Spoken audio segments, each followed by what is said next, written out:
Good morning, vintage outboard motor fans. This is T-Mike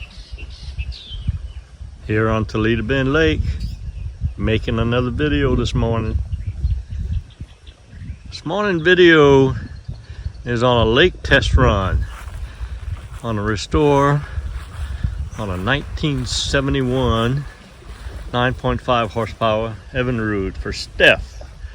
I got her on the Missy boat with my fishmobile here. I'm gonna launch her off the point here, take her out for a test run. So full Restore, everything rebuilt on it, and it came out beautiful. Decals look great. She's looking awesome. Let's take her out and see how she does on the lake test run this morning. All right, well, I got Steph's motor out here on the lake this morning. She's a beauty and she runs great, I'm telling you. 17 miles an hour, easy, starts right up, idles perfect. I give this motor a 10. She's a definite 10. Watch this thing start up easy. First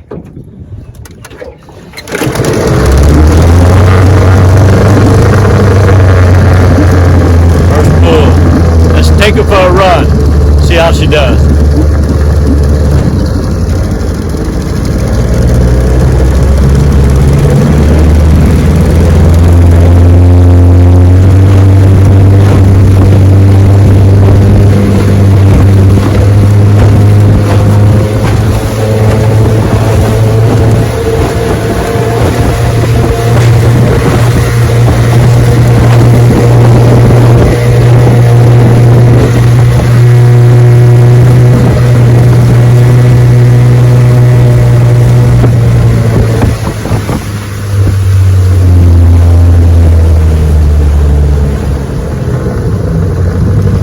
Yes, sir. She's a keeper. Idles well. Runs perfect. Good looker, too. Good looker. Steph, she's ready for you. You can come get her when you're ready. Let's take her on in.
Thanks for watching the video. I hope y'all enjoyed it. If you did, please click on subscribe and tell all your friends about T-Mike's Vintage Outboards YouTube channel. Also, I have dozens of links below in the description. You can find my eBay store, all the parts I have in there. You can find my trusted T-Mike parts, where I make kits for fuel pump conversions, for your carburetors, for your magnetos and your gear cases. You also have a link for my mail-in repair service, how to send me your parts to repair and send them back to you. Also a link in there for technical consulting if you need some help with your vintage motors. So I love what I do. I love all the videos that you guys have requested for me to make. Keep the requests coming in, and I'll keep making the videos. And remember, always remember, and never forget, here at T-Mike's Vintage Odd Boys, we're doing it one motor at a time.